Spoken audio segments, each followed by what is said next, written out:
El transistor bipolar como interruptor. El transistor bipolar como interruptor también es conocido el funcionamiento como operación todo o nada, corte y saturación o funcionamiento en conmutación. La ventaja de un transistor bipolar como interruptor se encuentra en la amplificación de corriente, menor disipación de potencia en el dispositivo de control y una posibilidad de interfaz de fuente de distintas tensiones. Un transistor puede trabajar en la zona activa, donde hay una proporcionalidad entre la corriente de colector y la corriente de base para la configuración de emisor común. La zona activa es la zona que se utiliza como amplificador lineal, por ejemplo, en audio. La zona de saturación es uno de los posibles puntos de trabajo del transistor y la zona de corte es la otra. En el esquema de la figura de la derecha, la corriente colector versus tensión de colector emisor o característica de salida de un transistor en emisor común, se nota la zona de saturación y la zona de corte. Un transistor, para que funcione como interruptor, trabajará en la zona de saturación y la zona de corte.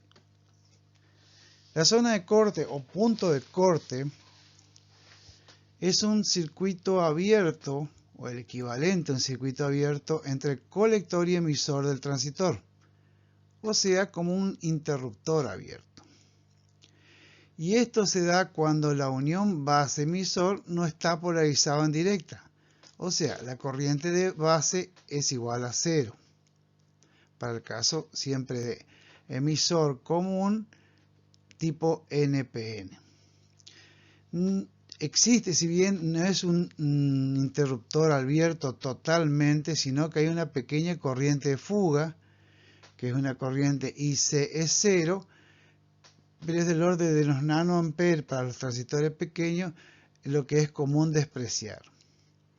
En este caso, cuando está el corte, se dice circuito abierto también, la tensión colector-emisor de corte será igual a la tensión de alimentación de la malla de colector. Los esquemas ilustrados de la figura aparece una configuración de emisor común de un transistor, en este caso Q1, que el colector está conectado a una resistencia R de carga, R de colector, y en la base alimentado por una R de base. La corriente que circula sería solamente la de fuga, la ICE0. El corte es similar a un interruptor que estaría operando entre colector y emisor y en este caso abierto.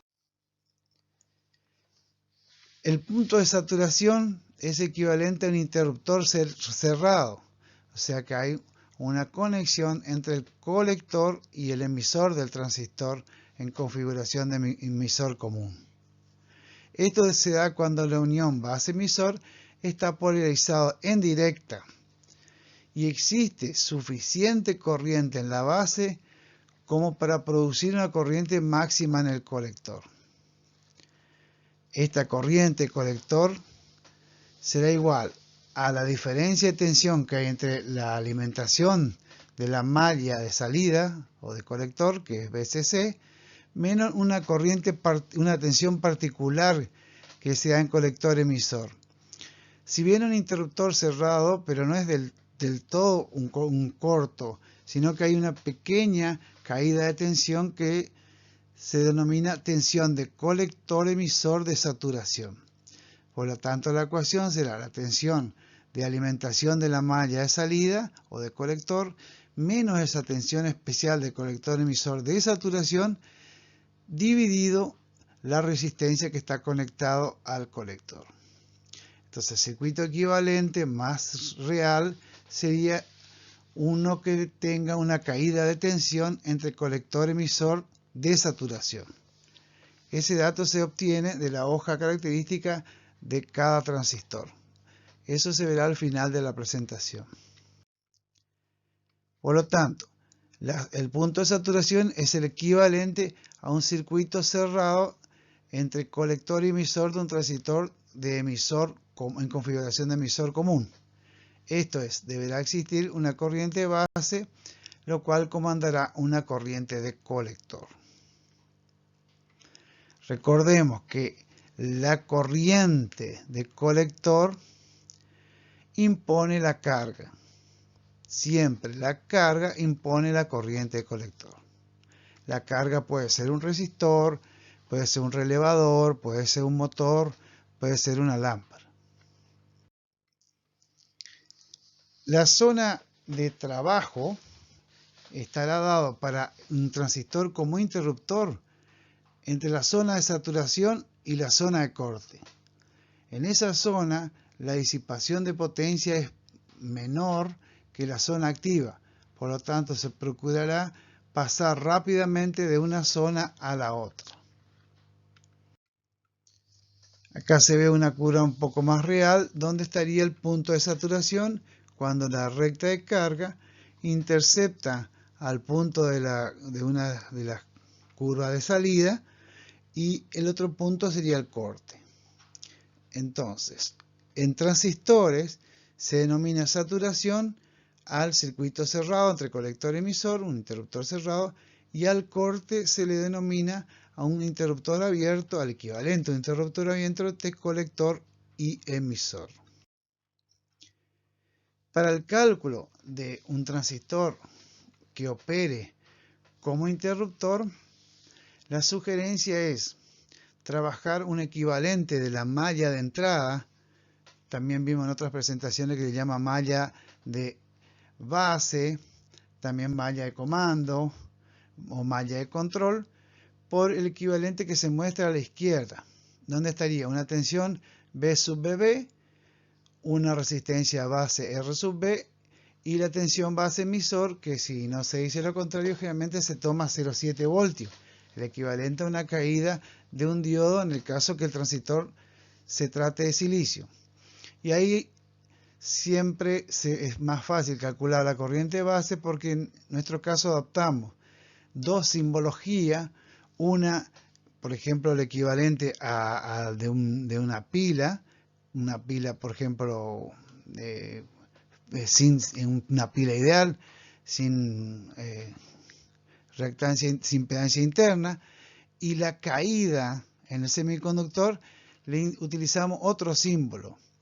Si bien son símbolos diferentes, la idea es indicar que la pila o la alimentación es la que manda la corriente y la otra, el círculo, es la caída de tensión. Con eso se evita tener que poner de entrada un sentido de la corriente y luego cambiar. Siempre irá de la pila hacia la carga. Entonces la malla de entrada tendremos simplificada en el circuito que se ve en la figura. Para la malla de salida, otro caso equivalente, el VCC alimenta la carga y la tensión colector-emisor sería como una caída de tensión.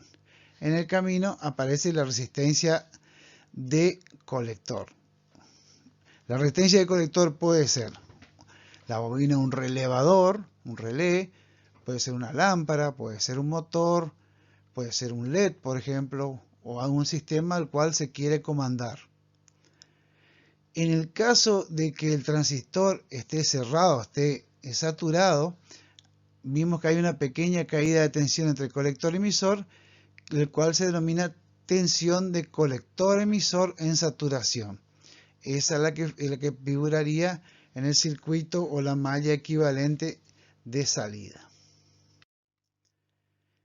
Acá se presenta un circuito típico de un transistor operando como interruptor, que en este caso alimenta un relevador y también un LED que funciona como pinoto de funcionamiento, y se ve un diodo en oposición, el cual tiene la función de eliminar la fuerza contraelectromotriz que genera la bobina al interrumpirse el circuito, lo cual puede perjudicar la yuntura del transistor.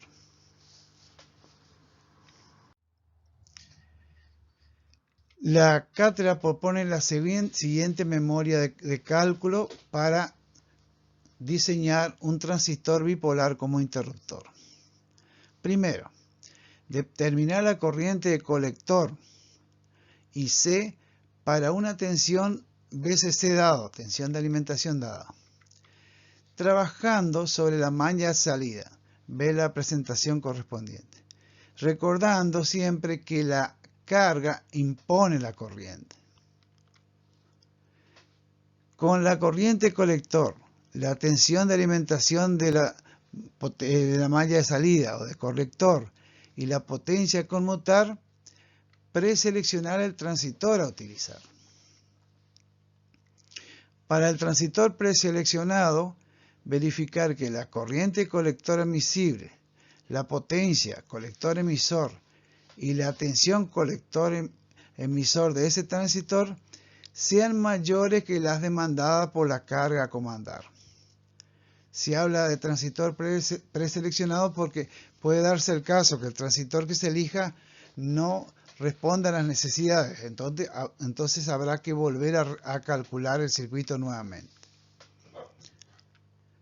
De la hoja de datos del transistor preseleccionado, tomar la ganancia en corriente continua, el HFE o beta, y la tensión de colector emisor de saturación. Recordemos que la tensión de colector emisor de saturación es una caída de tensión que se da sobre el transistor entre colector y emisor cuando está saturado. Punto 5. Con el beta, con la ganancia y la corriente colector, calcular la corriente de base mínima necesaria utilizando la ecuación de proporcionalidad, donde IB es igual a la corriente colector dividido la ganancia o beta. Para asegurar la saturación del transistor, multiplicar como mínimo por 2 la corriente calculada en el punto anterior, en el punto 5.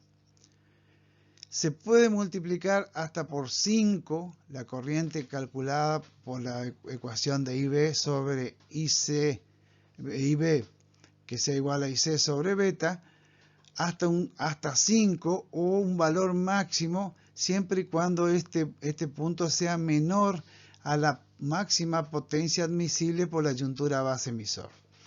De práctica es utilizando de 2 a 5 veces la corriente de cálculo.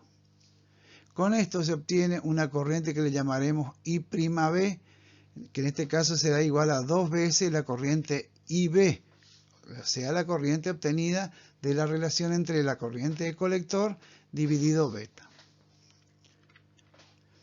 Con la nueva corriente de colector I'B, la tensión de alimentación de la malla de base y la tensión de la yuntura base emisor, que si no se dice lo contrario se adaptará a 0,7 voltios, se calculará el valor de la resistencia de base R sub B, adoptándose el valor inmediato inferior al calculado siguiendo la serie E12. Todo esto trabajando sobre la malla de salida o la malla de entrada. La malla de entrada referida a la de salida. En este caso sería trabajando sobre la malla de entrada. ¿Por qué se adopta el valor inferior? Porque si vamos a asegurar que sature, es preferible tener más corriente en la base que la necesaria. Tanto la resistencia de base como los otros resistores que se utilicen en el circuito, se calcularán también las potencias disipadas, adoptando el factor de seguridad utilizado anteriormente. Con los distintos ejercicios de las actividades prácticas se verán otras topologías del transistor bipolar como interruptor. De la hoja de datos técnicos, acá tenemos de una hoja de la serie BC548, 46 48, veremos algunos valores que nos interesan para el diseño o proyecto del interruptor. Se puede ver que la corriente colector IC, que aparece en este caso, corresponde a 100 mA para un transistor de la serie BC546 hasta la BC550. Por lo tanto, va a poder comandar o tendrá que ser la carga menor que esa corriente. Y la potencia colector emisor, que acá solo se indica la potencia colector, pero como se ha visto en otra presentación, podemos adoptar igual a la potencia colector emisor de 500 mW. Recuerden, no se dan los dos valores a la vez, no se da la potencia para la tensión colector emisor máxima y la corriente colector emisor, porque se trata de operaciones inversas, no se dan los dos máximos a la vez. La tensión de colector emisor de saturación se puede ver también en la hoja de datos y depende la característica, depende el punto de la condición de ensayo. Para el caso que la corriente colector sean 10 mA y la corriente de base de 0,5 mA, el típico es 90 mV. Por eso en determinadas aplicaciones se puede despreciar la tensión colector emisor de saturación y considerar como si fuera un transistor ideal, como un interruptor ideal que está cerrado. En el caso de la segunda opción, donde la corriente colector es 100 mA para 5 mA de corriente base, vemos que el típico es 250 mV. O sea, es una pequeña tensión que hay. Pero depende de la tensión que se va a manejar, conviene tener en cuenta o no. También aparece la tensión base emisor de saturación, que se especifica en 700 o 900 mV. Por eso se decía que si no se dice lo contrario, adoptaremos 0,7 voltios. También aparece la corriente de colector base 0 y CB0, que podemos tomar como referencia para la corriente ICE0, que es la corriente de fuga que presenta en un transistor de colector emisor cuando no hay corriente en la base, y está en el orden de los 15 nanoamperes como máximo. Por eso que generalmente se desprecia esta corriente de ICE0, tomando como referencia ICB0. También de la hoja de datos podemos obtener el HFE, que es el equivalente al beta o la ganancia del transistor. Se calcula y se preselecciona un transistor. Si no cumple con las características, se tiene que buscar otro. Por ejemplo, hay casos donde la corriente de base es muy pequeña, porque se está tomando de un circuito, por ejemplo, un microprocesador, un microcontrolador, y hará falta más amplificación, entonces es probable que se necesiten dos transistores o un transistor en configuración Darlington. Ahí aparece otra vez la curva de salida y la curva de entrada de este tipo de transistor. Los puntos de trabajo se marcan con la línea que sería la recta de carga, y para que funcione como interruptor no conviene que se encuentre en la zona activa, porque si no disipa mayor energía. Siempre en los extremos, o en el corte o saturación. Esto es todo por hoy, espero que le haya sido útil y se complementará esta primera parte con circuitos prácticos y de cálculos.